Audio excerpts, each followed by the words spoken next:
Hello guys, আসসালামু আলাইকুম। Barishal agro farm থেকে আপনাদের স্বাগতম। কেমন আছেন বন্ধুরা? আজকে আপনাদের বোর্ডিং দেখাচ্ছি। যারা বোর্ডিং করতে ভয় পাচ্ছেন বা বোর্ডিংয়ের নিয়ম ভালো বুঝতে পারছেন না, তাদের জন্য আমি বোর্ডিং দেখাচ্ছি। প্রথমে আপনি ব্রুডার দিয়া চারোদিকে আটকিয়ে দেবেন গাছের গুঁড়ি দিয়ে। তারপরে এভাবে যেভাবে পেপার বিছাইতেছি, জাস্ট এভাবে আপনি পেপার বিছাবেন। অবশ্যই পেপারগুলো আপনি ডাবল করে বিছাতে হবে। আপনি এক পার্ট পেপার দিলে তাতে হবে না, ডাবল পেপার আপনার বিছাতে হবে। কারণ আপনার যখন ওরা পায়খানা করে তখন কিন্তু আপনারা ওই পানিটা কাগজে টানতে হবে। না হয় একটা যদি পেপার থাকে তাহলে আপনার অনেক সময় বাচ্চারা হাঁটা চলা বা দৌড়োদৌড়ি করার ফাঁকে পেপার উল্টে গেলে ওরা গাছের গুঁড়ি খেয়ে অসুস্থ হয়ে যেতে পারে।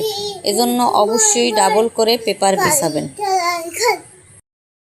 বন্ধুরা, পেপার বিছানো শেষ হলে তারপরে আপনি অবশ্যই ব্রুডারের লাইট আধা ঘন্টা আগে জ্বালিয়ে রাখবেন, যাতে জায়গাটা গরম থাকে। তারপরে বাচ্চাগুলো আপনি যদি দূর থেকে এনে থাকেন, খাঁচি খুলে একটি একটি বাচ্চা গুনে গুনে আপনি ভিতরে রাখবেন, পেপারের উপরে আর কি রাখবেন।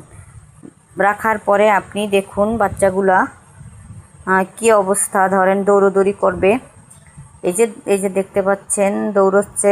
এভাবে সুস্থ বাচ্চা যদি হয় তাহলে আপনার এভাবে দৌড়তে থাকবে তারপরে আপনি লাইসোবিটের পানি ওদের খেতে দিতে হবে। অবশ্যই আপনি খাবার দেওয়া যাবে না, আগেই আপনার লাইসোবিটের পানি দিতে হবে। আপনি যেমন ধরেন 1 লিটার পানিতে 100 গ্রাম লাইসোবিট গুলিয়ে তারপরে বাচ্চাগুলোকে আপনি একে একে করে এভাবে পানি দিতে থাকবেন। না, অনেক দূর থেকে বাচ্চাগুলো আসাতে অনেক সময় ওদের গলা শুকিয়ে যায় বা দুর্বল হয়ে যায়। লাইসোবিটের পানি আসলে এই জন্য দেওয়া হয় যাতে আপনার ওদের খাওয়ার পরে ওদের একটু শক্তি আসে বা ক্লান্তি দূর হয়ে যায়। এজন্য আপনি অবশ্যই কোনো নর্মাল পানি না দিয়ে লাইসোবিট পানি দেওয়ার চেষ্টা করবেন। লাইসোবিটের পানিতে আপনার বাচ্চা সুস্থ হবে এবং দুর্বলতা কেটে যাবে। বন্ধুরা, পানি খাওয়ার আধা ঘন্টা পরে আপনারা বাচ্চাদের খাবার দেবেন।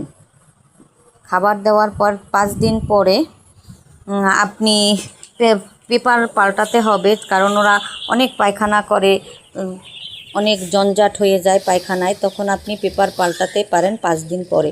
5 দিন পরে আপনি আস্তে আস্তে করে পেপার পাল্টাবেন। উপরে আপনি তো ডাবল পার্ট থাকে, তখন এক পাট উপর থেকে উঠিয়ে দেবেন। সাবধানতার সাথে আস্তে আস্তে করে আপনার পেপার উঠাতে হবে, যাতে বাচ্চা আপনার পায়ের নিচে না পড়ে বা অথবা পানির পাত্র থাকে, পানির পাত্র থেকে আপনার পানি পড়ে কাগজ ভিজে না যায়। তারপরে আপনি এভাবে পেপার উঠিয়ে একটি পেপার উঠিয়ে ফেলে তারপরে নতুন করে আবার পেপার আপনার বিছাতে হবে। কারণ আপনার ওই পেপারের উপরেই আবার ওদের খাবার দিতে হবে। ওরা তো ছোট, এখন আপনার কমপক্ষে 7 দিন পর্যন্ত আপনি পেপারে খাবার দিতে হবে। 7 দিন পরে আপনি সম্পূর্ণ পেপার উঠিয়ে তারপরে আপনি পাত্রে খাবার দিতে পারবেন। তার আগে আপনি এভাবে যখন 5 দিন পর পেপার উঠাবেন, তারপরে আপনি নতুন করে আবার এই যে নিচে ডাবল পেপার থাকে, তখন আপনি একটি করে পেপার উঠিয়েছেন, এখন আবার আপনি ডাবল করে উপর থেকে একটি করে ডাবল করে আবার পেপার বিছাতে থাকেন। পেপার বিছানোর পরে আপনি পানি খাবার আবার এটার উপরে আপনি সুন্দর করে পানি খাবার সুন্দর করে চারিদিকে দিয়ে যাবে। যেমন আস্তে আস্তে করে ঘুরে ঘুরে পেপার দিতে হবে, যাতে বাচ্চা একটিও আপনার মারা না যায় বা আপনার পায়ের নিচে না পড়ে, বা ব্রুডারের অনেক সময় আপনি বেশি দৌড়োদৌড়ি করলে হয়তো বা পানির পাত্রের ভিতরে পড়ে যায়। এজন্য আপনি অবশ্যই সাবধানতার সাথে আস্তে আস্তে কিন্তু পেপারগুলো পাল্টাতে হবে এবং উপরে আবার একটি নতুন করে পেপার দিতে হবে।